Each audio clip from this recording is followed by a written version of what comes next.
Welcome to Create More Intimacy, a podcast for men. I'm Elisa Stoddard, and I help successful men stop chasing sex and start building real connection so they finally feel close, connected, and wanted again. You are successful, and you know how to build things. You know how to solve problems. You know how to make decisions under pressure and carry responsibility without collapsing. People rely on you. Your team respects you. Your clients trust you. Your boss sees your value. You are not confused about who you are in those environments. And then you go home, and something shifts. There is tension in the room that you can't quite name. Your wife seems distant and irritated, tired of something maybe, and you feel it immediately. Sure, it's subtle, but it definitely impacts you. Instead of feeling confident, it makes you feel off. You don't know exactly what to say. You do not know how to fix it. You do not know how to make it better. So you do what you're good at. You make your life busy. You check email, you review something for tomorrow, you pick up your phone, perhaps you pour a drink. You tell yourself that you're exhausted and deserve to decompress. Others of you stay at work a lot longer after the workday ends. You convince yourself that you're providing. You tell yourself that in this season, work is demanding. You reassure yourself that you're doing what a good man does. Maybe you are. But here's the tension most successful men do not want to look at. You feel more competent at work than you do in your own marriage. You feel more powerful closing deals than navigating hard conversations at home. You feel more certain leading a team than sitting across from the woman you love when she is disappointed. That difference matters. Because marriage doesn't really reward performance, it responds to your presence. And presence is unpredictable. So when things feel uncertain at home, you move towards the place where your efforts equal outcome, which is work. Not because you don't care, it's because you do care. This is not laziness. I want you to hear it for what it is. It's protection. Protecting your identity. Protecting the part of you that learned that your value comes from producing. And the more successful you become, the easier it is to hide inside that success. Because no one questions your productivity. So you keep building, and quietly, distance in your relationship builds too. Welcome to episode 43, Why Successful Men Feel Confident at Work but Insecure at Home. Let's slow this down for a minute. When you walk into that tension at home and you reach for work or your phone or distractions of some sort, something happens in that split second. You feel exposed. The men I talk to, most of them wouldn't choose that word. They'd say they feel irritated or frustrated or tired or unappreciated. But underneath it is something so much quieter. The I don't feel like I'm enough here feeling. Not enough emotionally, not enough connection, not enough desire, not enough appreciation. And when that feeling hits, man, it is sharp. Because at work, your efforts lead to recognition. People notice you're advancing. But at home, effort does not guarantee closeness at all. You can work harder all week and still feel unwanted at home. You can provide protect, show up, and still hear, I don't feel close to you. That lands as rejection. It's not a big dramatic rejection, it's subtle. It's the kind that makes you question yourself in ways that you don't want to admit. Let me tell you about a client. Successful, responsible, driven. He was quite capable. His wife kept saying that she felt disconnected. He genuinely believed he was doing everything right. He was working hard. He was faithful to her. He was providing. He wasn't out partying. He wasn't being reckless. And yet, she kept saying something was missing. Every time she brought it up, he would feel this rush in his chest. He thought it was anger. It wasn't. It was the fear that no matter what he did, it would never be enough. And instead of sitting with that fear, he would go into action. More work, more structure, more planning, more solutions. He tried to fix the relationship the way he fixes everything else. And when that didn't work, he pulled back. Because rejection feels so unbearable when your identity is built around producing and being competent. This is the part that most men miss. Overworking is not about loving your work more than your wife. Overworking is about escaping the feeling of not being enough in the one place you want to matter most. And the deeper that fear runs, the more attractive productivity becomes. Because productivity gives you evidence. There's numbers, there's results, there's proof. Marriage asks for something entirely different. It asks you to sit in the possibility that you are imperfect and still worthy of connection. And that is far more vulnerable than staying busy.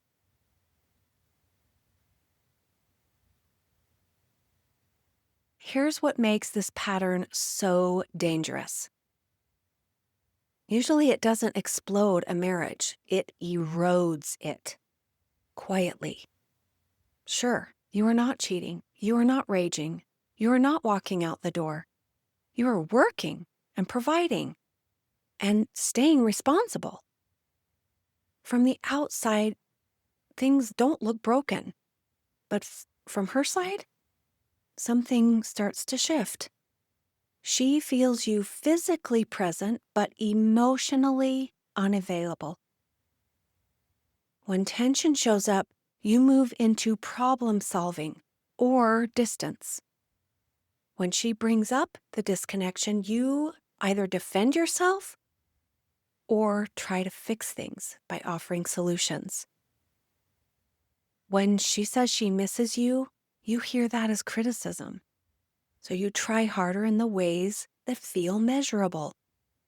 Perhaps you plan a trip or schedule a date night, or you work towards a promotion, you buy something thoughtful. And those things aren't wrong, but if she is longing for presence and you are offering performance, the gap widens. And over time, she stops bringing things up. Not because they're resolved, they're not. It's because she's tired. She has learned that emotional conversations lead to distance with you. So she adapts and she becomes more self-contained, more independent, less expressive with you. And that is the moment many men wake up. When she stops asking, when she stops reaching, when she stops complaining, because it feels calmer and the calm feels easier than conflict. But calm is not the same as connected. And this is where sexual disconnection often begins. Not as a punishment, not as a way to manipulate, but as a natural response to emotional distance. If she does not feel met emotionally, desire fades. Doesn't happen overnight. It is gradual. And now the original fear gets triggered again. I'm not enough. Except now it feels confirmed.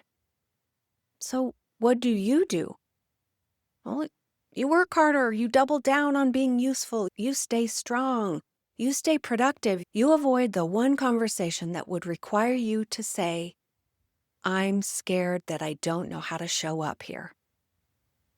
And the cycle tightens. Here's the truth. Your success is not the problem. Your productivity is not the problem. The problem is using achievement to regulate insecurity instead of facing it. Because insecurity that goes unnamed runs the marriage from the background. And the longer it runs there, the harder it is to undo. Let's circle back to the client that I mentioned earlier, the one who kept trying to fix his relationship the way he fixed everything else. He came to me for coaching, convinced that his wife was the variable. She's distant. She doesn't initiate. She's never satisfied. And he was calm when he said it. He truly believed it. He was measured and logical. But when we slowed the conversation down and I asked him what he felt in his body when she said that she felt disconnected, he stopped. He paused for a long time. And he said, honestly, I feel like I'm failing. That was the first honest sentence. Not angry or defensive. Failing. And right behind that was something even harder to admit. If I can't get this right, what does it say about me? And that's the moment the work begins. Not when a man promises to schedule more date nights. Not when he decides to communicate better. When he admits the tension at home makes him question his worth. Because once he could say that out loud, everything shifted. He stopped arguing about facts. He stopped defending his effort. He started listening differently. And not with the intent to fix, but to understand. And when his wife said, I don't feel close to you, instead of explaining how busy he'd been at work, he tried something new. He said, I think I've been hiding at work because I don't know how to show up when I feel like I'm disappointing you. That sentence changed the trajectory of their marriage. And not because it was romantic or poetic or something super profound. Because it was honest. It was vulnerable without being dramatic. It took ownership without collapsing into shame. That is emotional leadership. And here's what's really important. His work life didn't change. His responsibilities didn't disappear. He didn't become less driven. He became less defensive. He stopped using achievement to shield himself from insecurity. And when that shield dropped, connection had room to grow again. Now, let me give you another example. This is a different client, totally different personality, also successful and responsible. But instead of doubling down on work, he withdrew. He stayed home physically, but emotionally he checked out. He would scroll or watch TV or go into the garage, go quiet. He told himself he was avoiding conflict. In reality, he was avoiding rejection. Every time intimacy felt uncertain, he retreated first so he wouldn't feel turned down. It looked calm on the surface. It was self-protection underneath. When he finally admitted, I pull back because I can't handle feeling unwanted, his wife's entire posture changed. She wasn't fighting a disengaged husband anymore. She was sitting across from a man who trusted her with his fear. That's the difference. Most marriages don't need more effort. Some do, but most don't. What they really need is a lot more honesty. Not about logistics, about insecurity. And that kind of honesty only shows up when a man is willing to look at the fear instead of outrunning it. Let's define something clearly. Emotional leadership is not becoming softer. It is not becoming passive. It is not abandoning your ambition. It is not turning into someone unrecognizable to your loved ones. Emotional leadership is the ability to stay present when you feel exposed. It is staying in the conversation when your instinct is to defend. It is naming fear instead of disguising it as frustration or anger. It is saying, I don't like how this feels, instead of proving why you are right. Most successful men are very good at external leadership. You can cast vision, you can make decisions, you can take responsibility even when something fails at work. But at home, leadership looks different.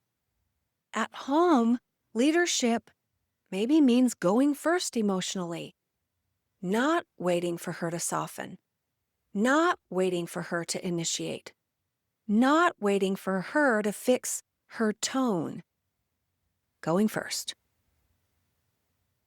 And this is where fear of rejection shows up the strongest. Because going first means risking not being met the way you hope. It means saying, I miss you, without knowing how she will respond. It means saying, I feel disconnected, without immediately offering a solution, and that feels vulnerable. Especially if your nervous system is wired to protect competence. But here is what I see over and over again. When a man drops performance and brings honesty, his wife relaxes. And I want you to know it's not because he said the perfect words. It's because she feels him. Presence shifts the energy in the room.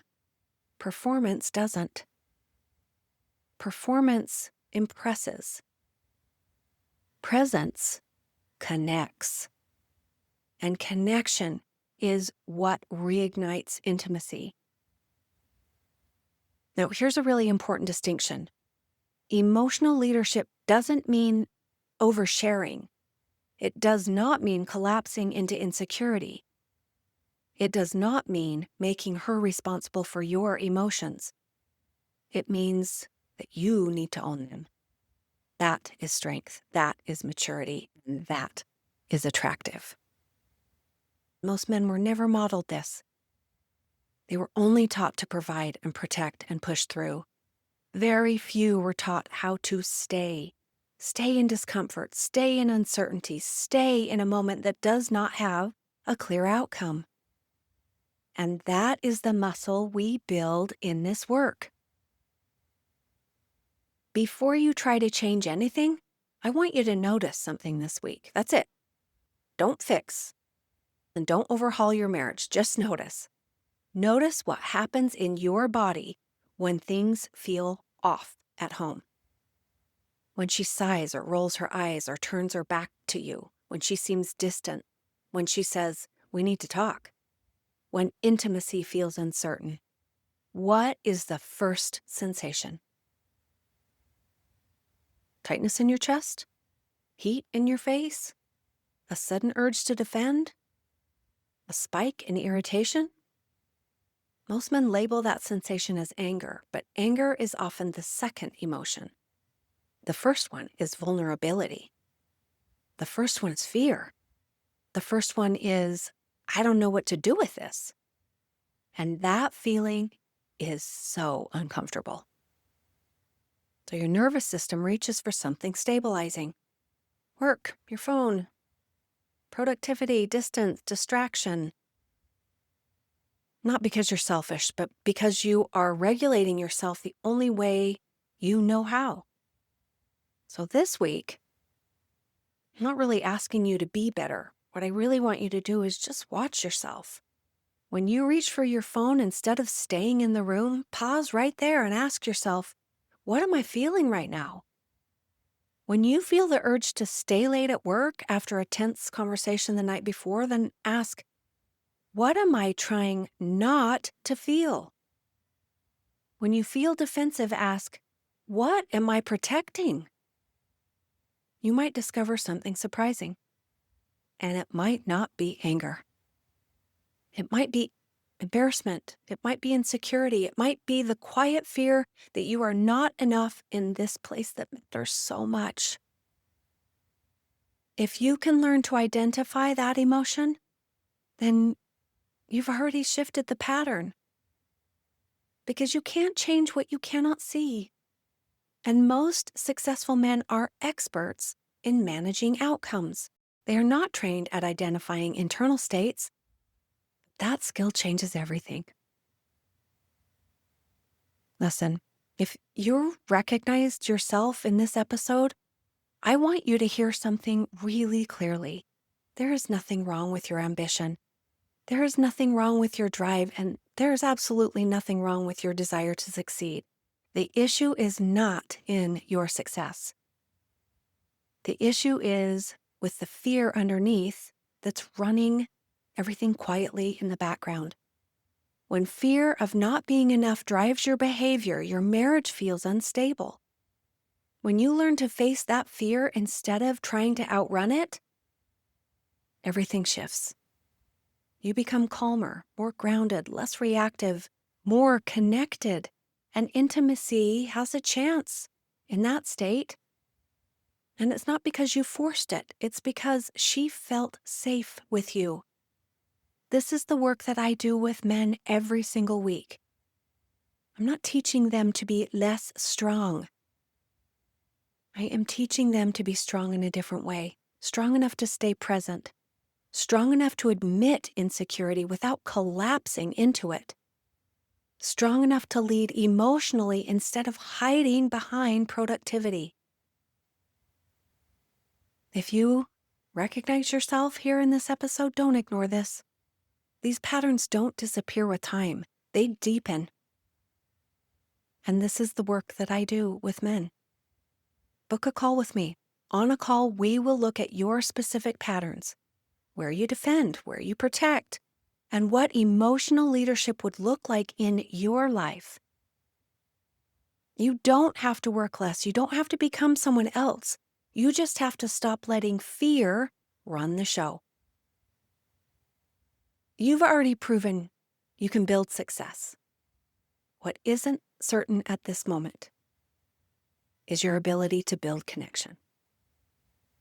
See you next time. Thanks for being here. If something in this episode hit home, don't forget to subscribe and leave a review. It helps more men find the support they need. And if you are ready to get help or take the next step, you'll find the link to book a free call in the show notes. I'll see you next time.